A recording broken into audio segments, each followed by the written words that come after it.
I think you should share the Cheetos. Yeah, because it says you have rivalry Cheetos? is born. Oh, Cheetos? snacks. Because it Rivalry is born is between Rockefeller and Andrew Carnegie. Carnegie. Carnegie Hall? Yes, Carnegie Hall, Rockefeller Center. All these are named after these people. Oh, wait, is that why they have like a Rockefeller ball or something like that? The thing that you guys should know is Rockefeller is a Cleveland, Northeast Ohio. So this is another reason why it's good for you guys to learn this. Oh, no wonder why it sounded so familiar. Yes. He's also Standard Oil, Standard Oil, the first monopoly considered. Yeah, there you go, yeah. Yeah.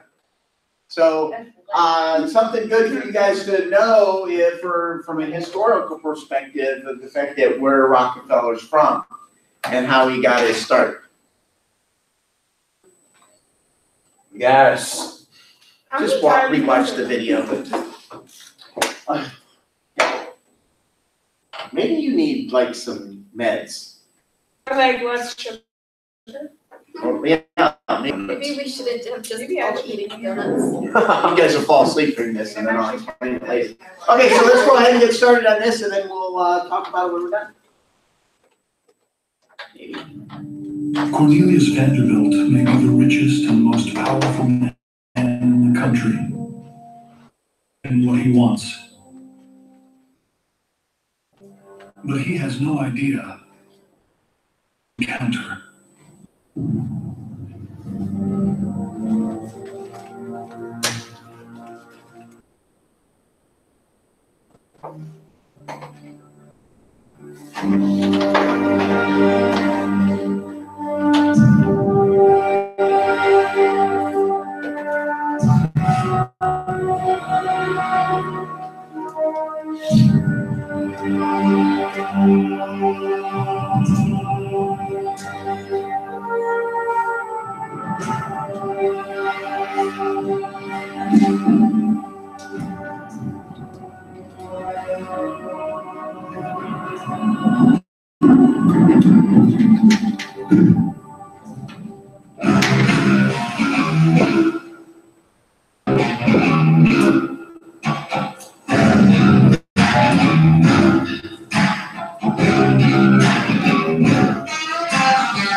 Carnegie is the reason why we actually have high-rise buildings. Prior to Carnegie, you couldn't build the buildings over certain.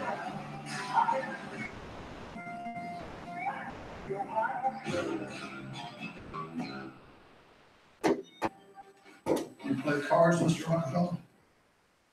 No. Shame. You could learn a lot about competition. I know all I need to know. So, I'm looking to do a deal with an oil refinery. And that could be you.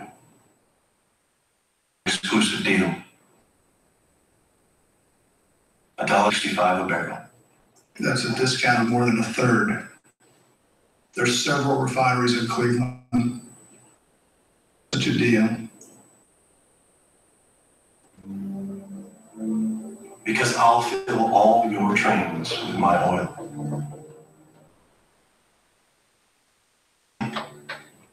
I'll fill someone else's trains.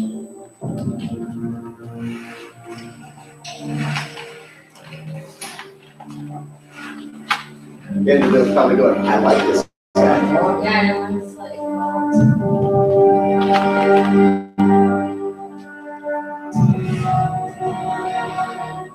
Do you trust him?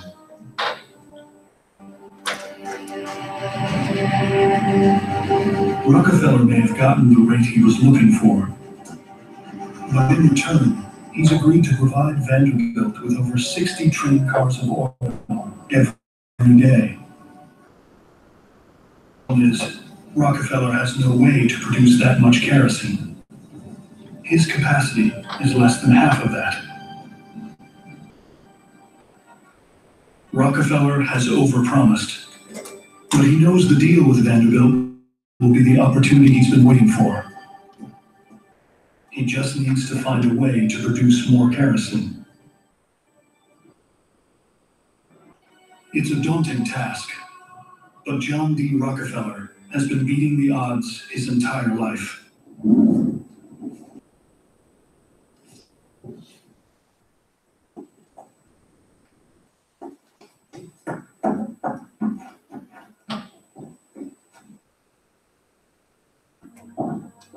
Rockefeller is raised in a poor Cleveland household. But even as a young man, he yearns for something more. And he knows it isn't going to be handed to him.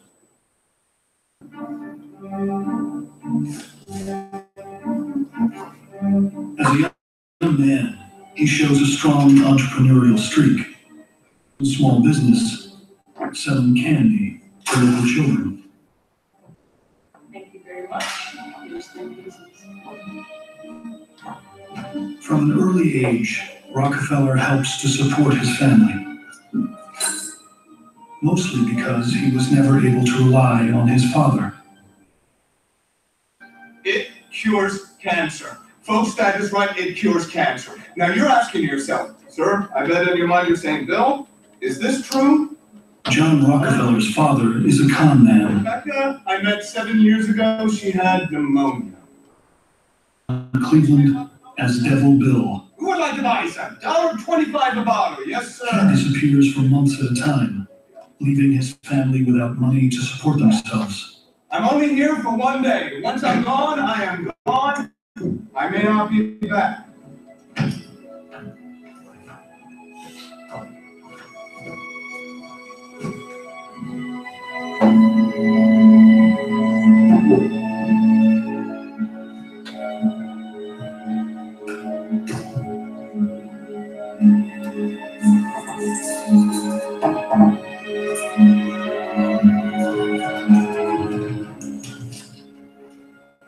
My son. Not even me.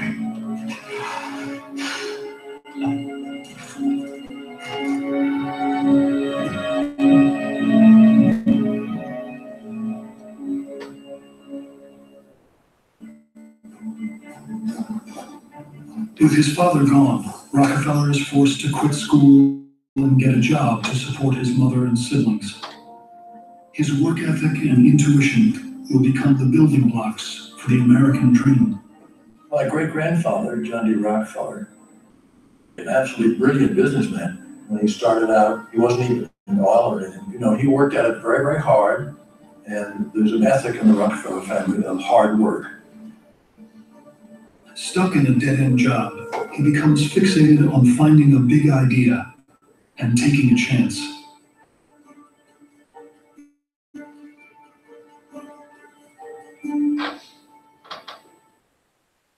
Perfect.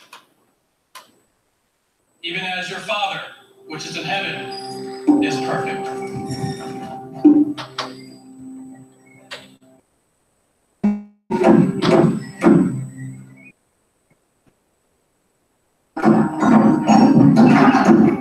Please rise. Let us sing hymn 89. Joyful, joyful, we adore thee, God of glory, Lord of love.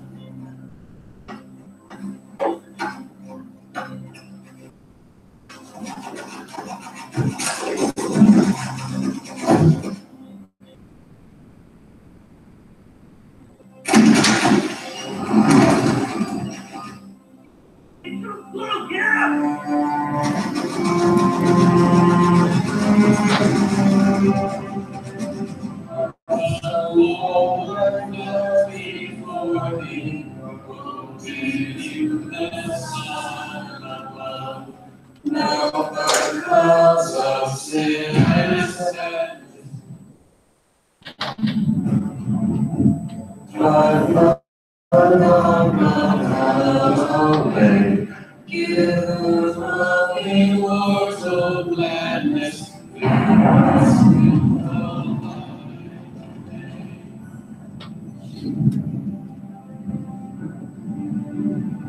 Good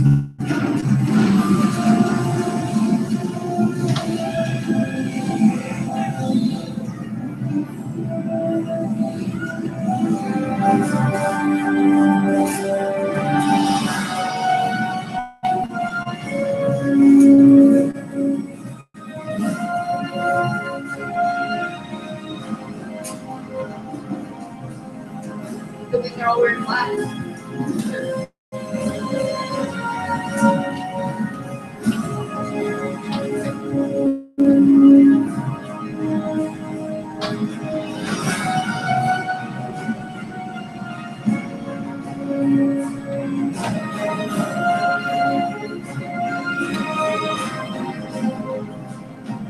I think entrepreneurs and certain business people just look at life and look at things that are changing and are able to see those things and say, I can create a business out of that.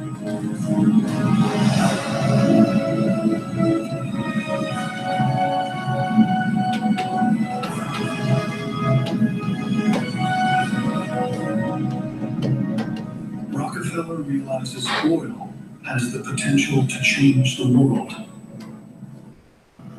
and make him rich in the process.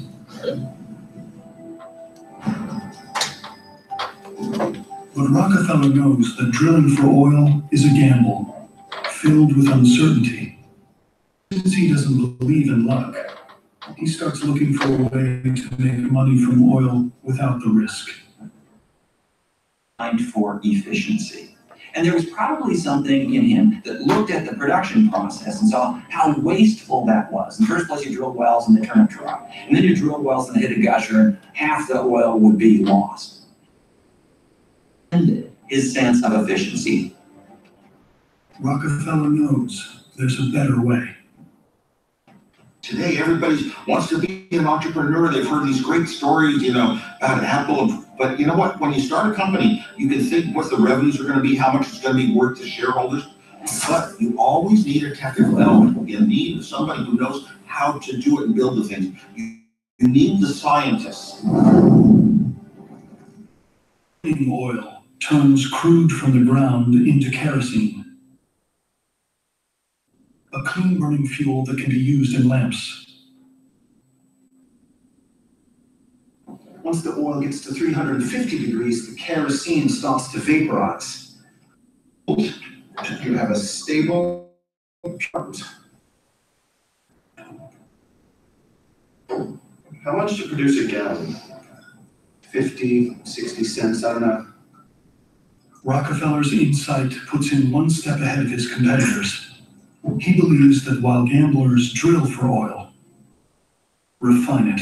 Whoever could control the refining process, well, have the whole industry.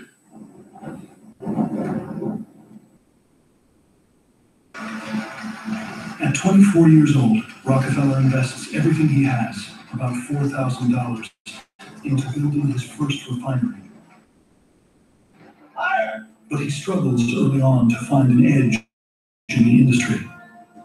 That changes when the most powerful man in the country comes calling. Mr. Walker. Deal with Vanderbilt gives him cheap shipping rates and the chance to corner the U.S. oil market. But he's overpromised, agreeing to supply 60 barrels a day when his capacity is less than half that. We've made a deal with the most powerful man in America. Failure is an option. You have to be smart, you have to have vision, you have to have all of these different things. But the most successful people are the people that had the right idea but never ever quit or gave up. People that really succeed in life are those that don't quit. Rockefeller needs to quickly expand his company. That's wild. And to do that, he needs investors. The problem is, kerosene is getting a bad name. Stories of the fuel exploding and burning down homes are on the front page of newspapers across the country, making potential investors skeptical. Due to high demand, many refiners are rushing to market with dangerous kerosene that's extremely volatile. The problem as an opportunity. He realizes that there's a need to calm the public's fears. Product they can rely on. Oil refining, warehouses, barrel making. Why the name? Because Standard Oil will be the only company in the industry to guarantee a uniform quality of kerosene.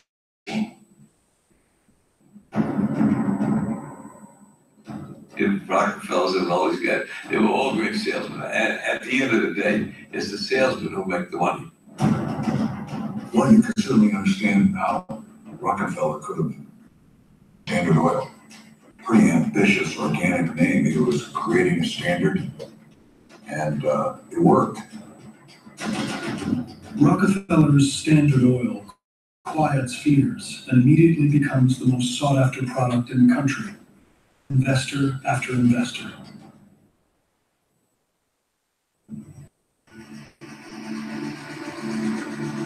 America is expanding rapidly.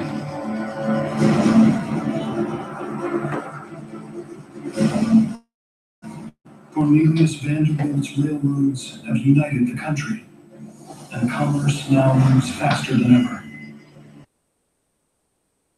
America's newest obsession is light. Clean, safe light. Provided by John D. Rockefeller.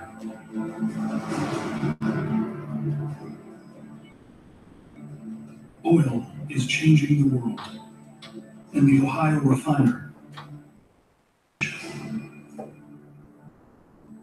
The titans of that day revolutionized business in America. We became the sort of dominant economic force in the world because we could make stuff, we could create stuff, we could build stuff, we could power stuff. John Rockefeller's Standard Oil is now the largest producer of refined kerosene in the country. And his exclusive deal with Vanderbilt allows him to ship his product to homes throughout the country at incredibly cheap rates.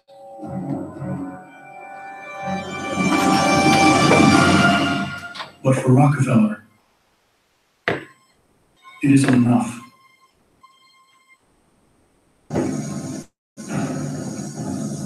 He's outgrown his deal with Vanderbilt. Unable to fill Vanderbilt's trains, now he has more oil than the Commodore can possibly ship. And Vanderbilt's biggest competitor knows it. Tom Scott is the president of one of the largest train lines in the country. Take Vanderbilt's place as king of the railroads. And he knows a deal with Rockefeller is the key.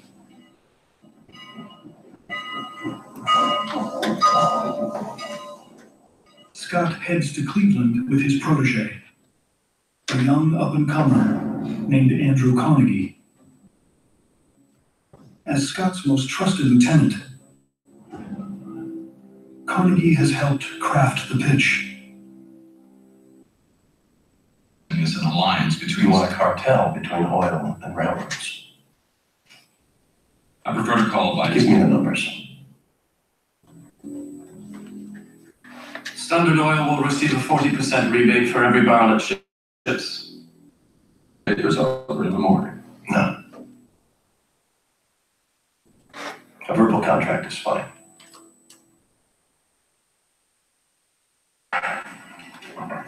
Rockefeller gets a better deal from Scott than he ever could have gotten from Vanderbilt.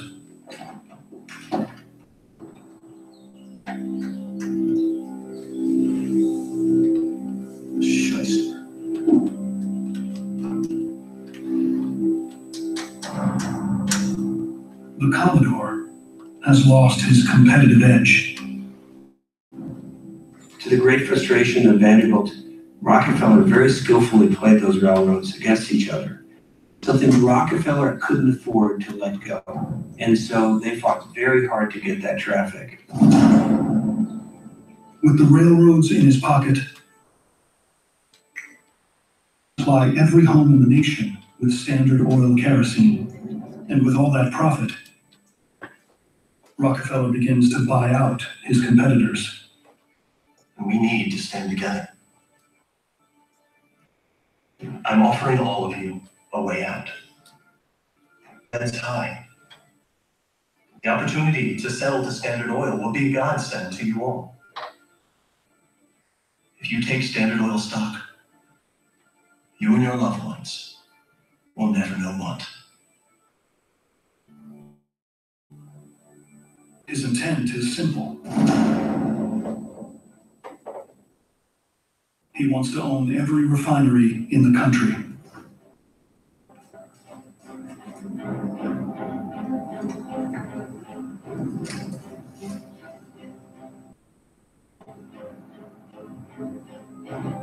It's a concept that's been impossible to execute.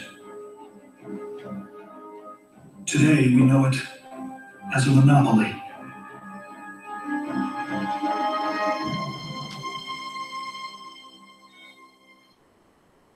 But Rockefeller isn't just expanding his company. He's also looking to maximize profit. Means necessary. Got another refinery.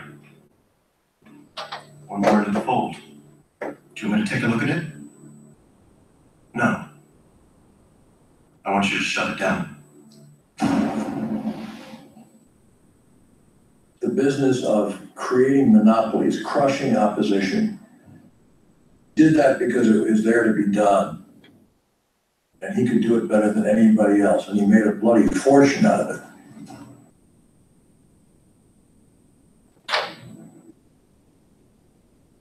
By the time he's finished, Rockefeller controls 90% of the North American oil supply. His company, Standard Oil, is the country's first monopoly. At 33, the Ohio oil man is now the most powerful man in the country.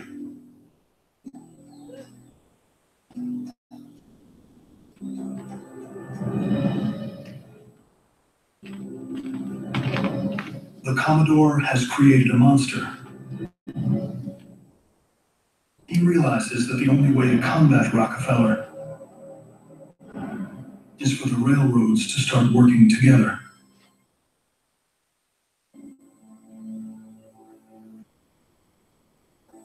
He forms an unlikely alliance with his biggest rival, Tom Scott. And together, they agree to pull all of Rockefeller's deals.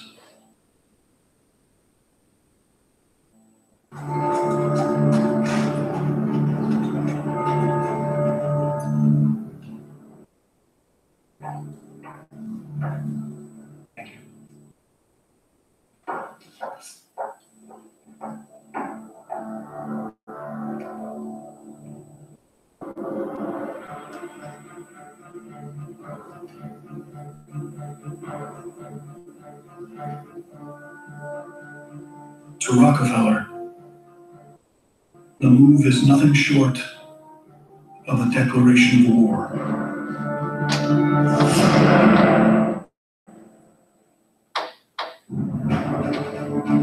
America is emerging as one of the mightiest nations on earth.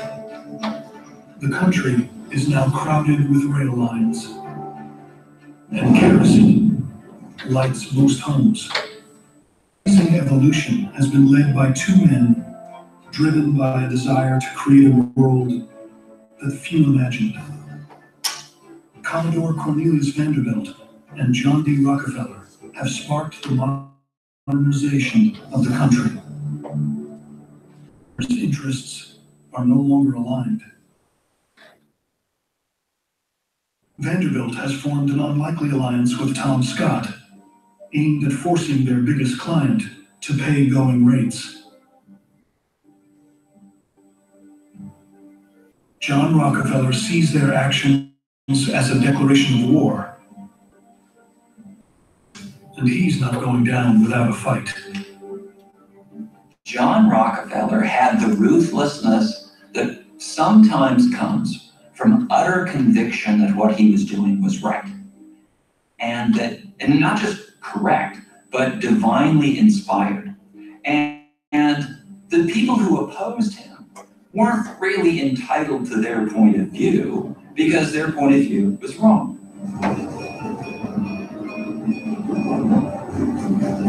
It was almost as though they had turned aside God's grace. Well, if you turn aside God's offer of grace, then expect no mercy. Rockefeller is determined to find another way to transport his oil. He knows if he can't, the railroads will win.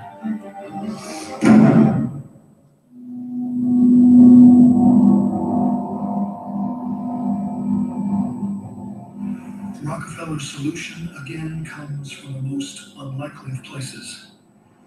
The yield of the kerosene, but then we get more of the volatile waste. We can burn some of it off as fuel in the refinery, but its high flammability creates a storage problem.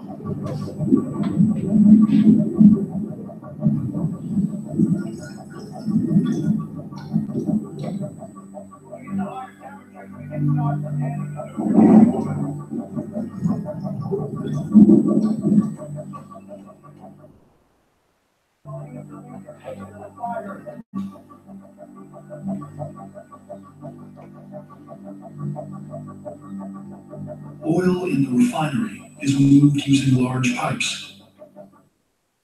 Realizes if those pipes can transport oil over short distances, used over longer distances. If Rockefeller can build a pipeline large enough, he'll be able to cut the railroads out of the oil business for good.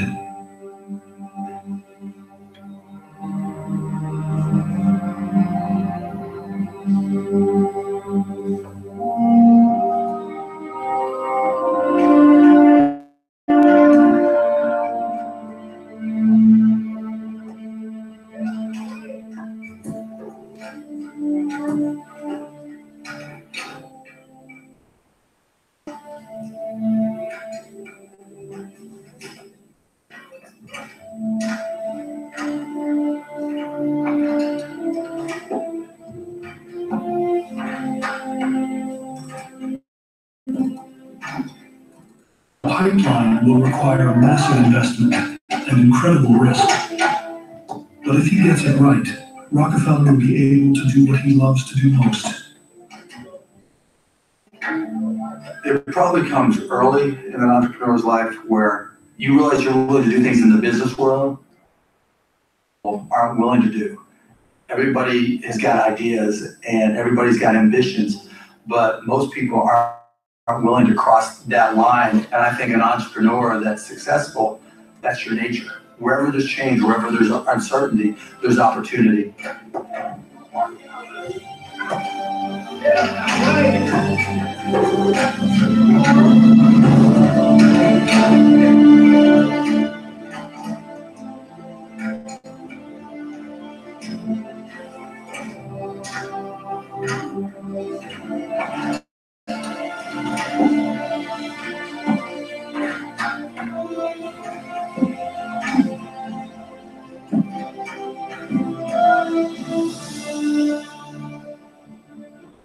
Labor around the clock,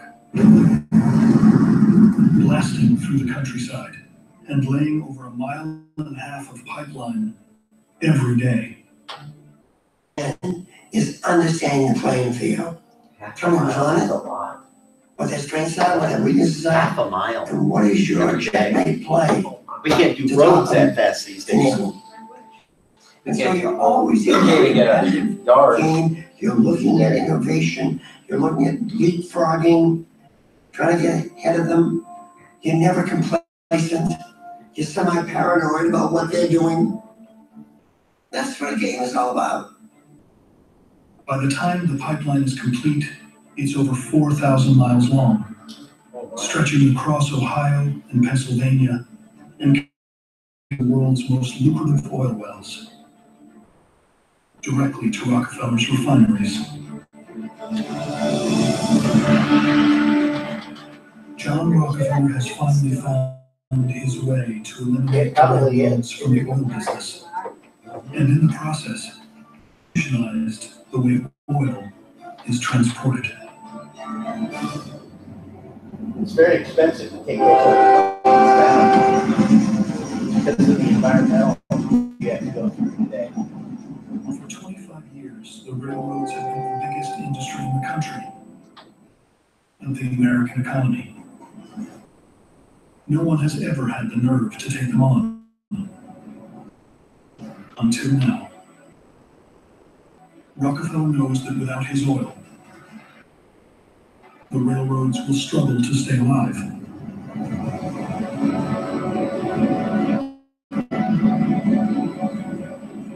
It's a colossal blow to the industry. Rockefeller has Vanderbilt and the railroads right where he wants them. So what do you notice if you remember Vanderbilt and now with Rockefeller? That when problems happen, what do? They get very strategic on what they're gonna do. They get strategic. They don't just go, oh, well, we'll just have to deal with it. Go and have a party. Right, they don't- And they don't like rage, they're just very calm. And Right. They calmly plan their instructions. They punch a lot of tables. Yes. Yeah. There's nothing wrong with in the moment when something happens to be upset and angry about it. But what you have to do is you got to get past that and find out what can you do. I mean, it's the same thing in our normal lives too. If you have a job, what would happen if you got fired? Your parents, what would happen if they got fired? You know, those kinds of things happen. But what do you do in that case? You just go and, oh, we're never gonna make it. You get a new job. You go and you say, okay, this is, and as Christians, what do? We say, okay, God closed this. And open up a new one. Right, but as I always like to say, we don't wait on God. We have to step out in faith to do what we need to do. And God will shut no the doors as we do it. Correct. I mean, I always love the story of the guy who's on his roof in a flood. I think I told you guys this story. God deliver me, and he sends a helicopter, a boat, and all this, and then he gets to heaven and asks God, well, why? God's like, I sent you these things, but you know, that's how we are a lot of times in life. God to intervene. We wait for God to intervene in this spectacular way. A lot of times, in fact, the majority of times, God does it in very, very subtle ways. Like the story of, I think it was Elijah or Elisha, and he told him to go to like the mountains, and there was like winds and rain and hail and lightning and thunder, and then like after all that, there's those. Yep. What is it? I read a quote. I think it's something like, those little things that happen in your life are little miracles where God remains anonymous. And you think about those kinds of things. When things happen and we can dwell on them, but sometimes we miss those just subtle little quiet things that happen where God can remain anonymous. But like with see something, they don't just do it. Or they don't just go ahead and say, okay, well, I'll just pay their rates. Rockefeller said, let's see. How do we come up with a better way of doing this? You know what? Fine, they're going to do that. I'm going to start investing in laying pipe. Then I can bypass that. A modern example. Back, what was it? Over 10 years ago now, the cell phone industry. If you wanted a smartphone, the only smartphone out there was a BlackBerry. And you guys all go, what's a BlackBerry? For old people. It For had old the people. little thing that moved. Oh, isn't that the ones with the buttons? Yeah, yeah, But it used that to was be. the original smartphone. And actually, I think President Obama, that was his go-to. That's what he liked, was the BlackBerry. Of course, back when he became president, the iPhone really hadn't taken off yet. But think about it, Apple takes the iPhone into the cell phone market. Everybody went, what are you doing? The smartphone, the phone industry, it's so real that this isn't gonna work. And not only that, you're putting in a phone, music on, you're cutting out your own industry. You're gonna destroy your iPods, so forth. And they're like, no, this is where we think the industry's gonna go. And they were right. They took a risk. Same with what Rockefeller does here with doing the pipe. He sees an opportunity to change the nature of how his industry is done. Before that, everything was transported by rail. Well, rail was the technology. You could look at rail as the rail line was the original flip phone. And Rockefeller comes up with the idea, you know what, we're just gonna send it directly to the people, we're gonna pipe it. Changes the nature of the industry. And this is one of the reasons why, though, sometimes monopolies aren't bad early on.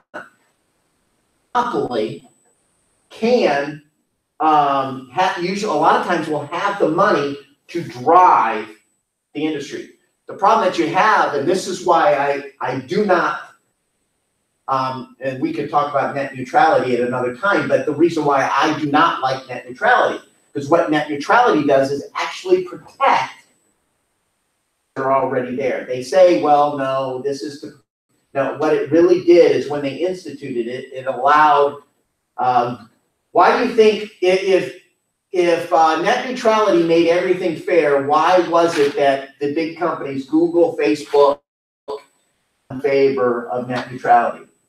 Why? Because it gave them an edge over everybody else. Because especially like a company like Netflix. Netflix can go, well, gee,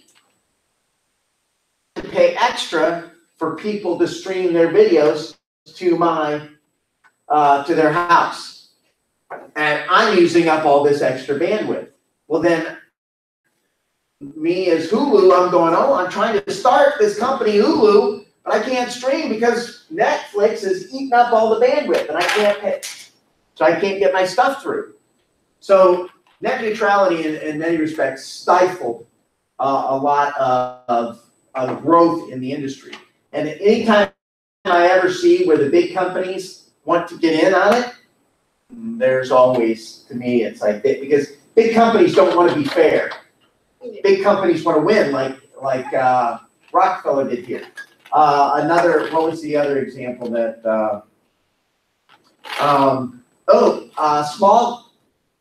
once net neutrality went in effect, ISPs, your internet providers, stopped investing money in growing the service to some of these smaller communities. Why? Because they didn't have to.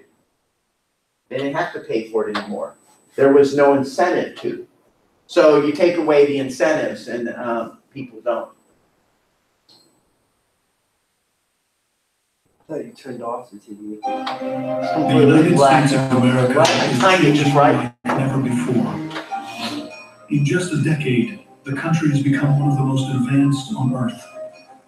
And darkness no longer means the end of the day. And driven this remaking of the country. John D. Rockefeller and Cornelius Vanderbilt are locked in a battle of wills. Commodore, Mr. Rockefeller. His competitors are in drastic search of passengers and cargo to fill the trains running on their lines. 70s, the country needed to be connected via railroads. And what happens then is everybody who thinks they have an edge in the railroad business goes out and raises money and they start their own railroad. And what happened then, as we've seen happen many a time since then, is it created a huge bubble. Oil makes up nearly 40% of the cargo shipped on the rails. But when Vanderbilt teams with his biggest rival to push for a rate increase, Rockefeller takes it as a declaration of war. He builds a pipeline in response and begins to pull his shipments. And since the railroads have been drastically overbuilt, losing cargo means losing money. Stocks plummet as investors run scared. When prices get out of control and smart people decide, wow, this thing is a bubble, I want out, then you can get a collapse very quickly.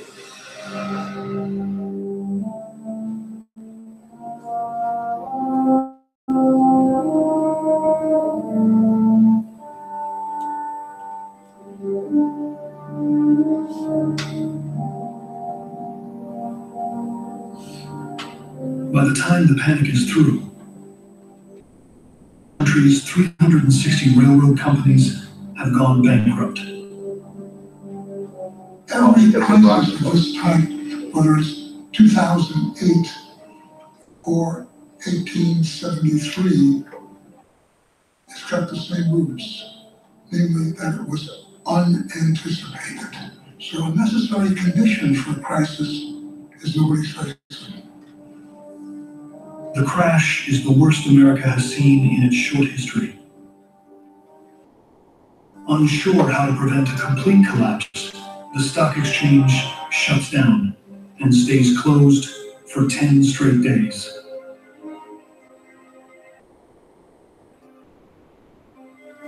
The Panic of 1873 triggered the first full-blown national depression, and nobody quite knew what to do about it.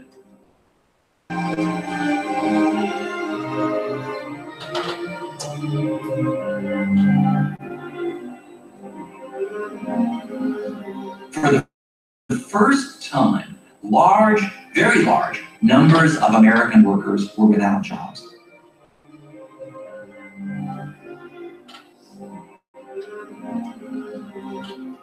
Workers got laid off, but the owners, they still lived in the style that they were accustomed to. But no one was shedding any tears for John D. Rockefeller. Saving their tears for themselves when they found themselves out of work, out of their homes, out of food, out of hope.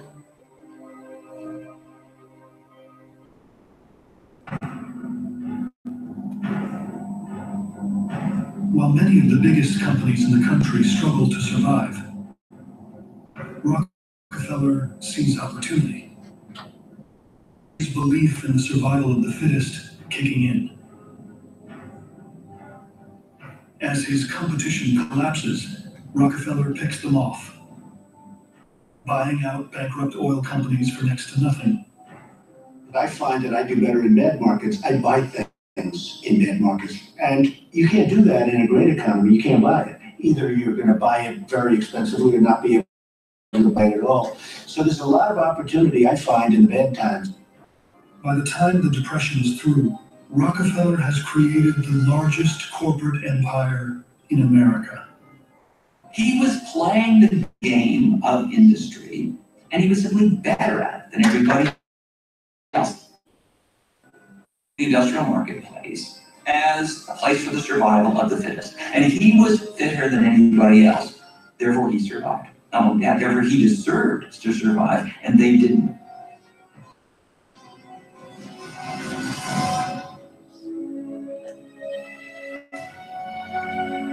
While Rockefeller expands his company, his adversaries at the railroads are struggling to survive. Then, at the height of the Depression, the king of the American railroads, Cornelius Vanderbilt, dies at the age of 82. Vanderbilt leaves his empire worth over $100 million to his son, William. Rockefeller knows that without Vanderbilt, he would have never been able to build his empire.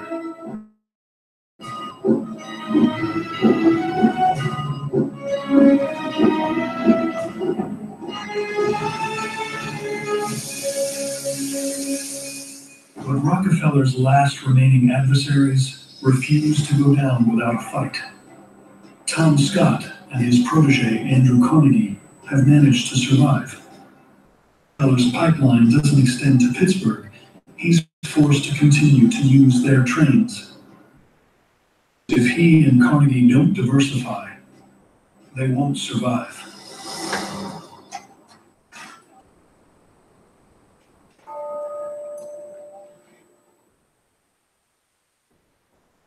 Scott devises an aggressive plan to expand his empire. One that's sure to catch Rockefeller's attention. To the oil business by building a pipeline of his own. It's the same guys. But if there's one thing John Rockefeller hates more than anything else, it's competition. Tom Scott is in for war.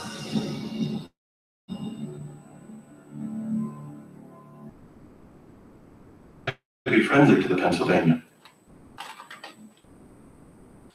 I've given you plenty of business, have I not? And now I find that you're invading my field. And that, my friend, is piracy.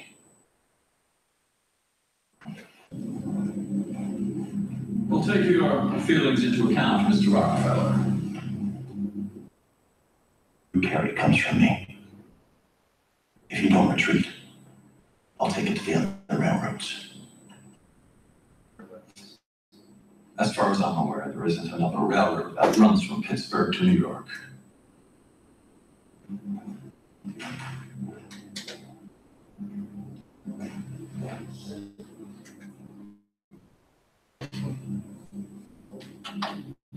Again, Rockefeller sees opportunity.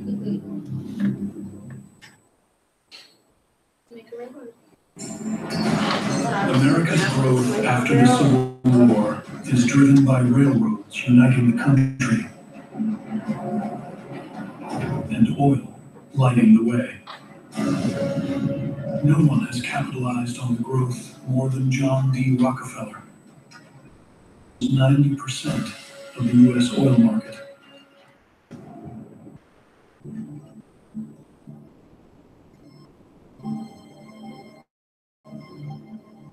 With the death of Cornelius Vanderbilt, only one man stands in the way of Rockefeller's complete control of oil.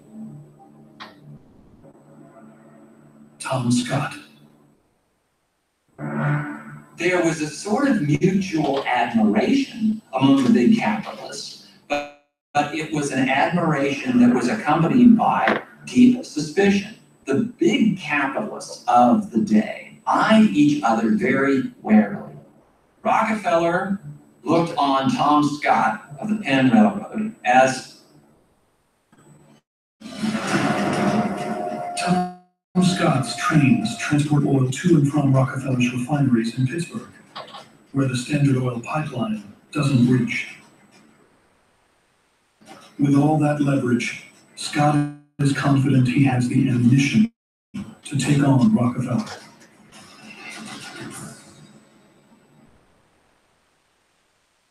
Isn't one to back down from a fight.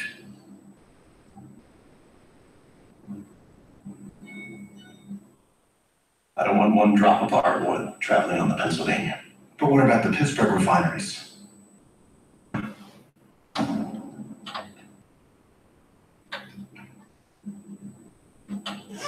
Shutting down his refineries will cost Standard Oil a fortune in lost revenue. Crushing his competition matters more than anything else. Without Rockefeller's oil, nearly half of his business, forcing him to lay off tens of thousands of workers and drastically cut wages. Those workers take to the streets in protest.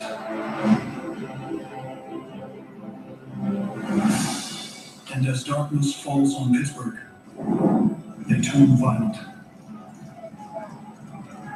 A fire is set in Tom Scott's train yards.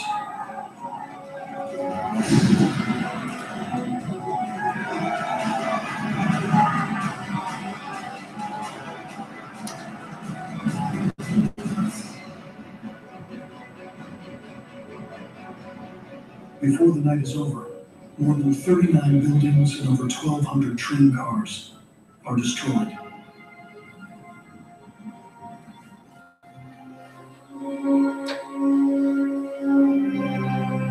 Tom Scott's company lays in ruin.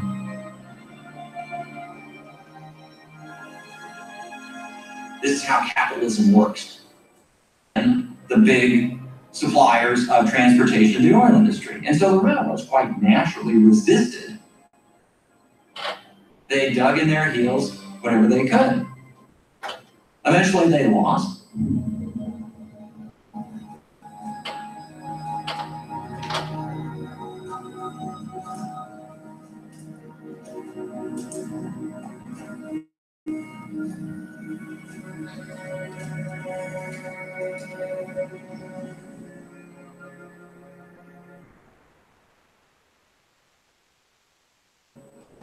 Come on. Let's go.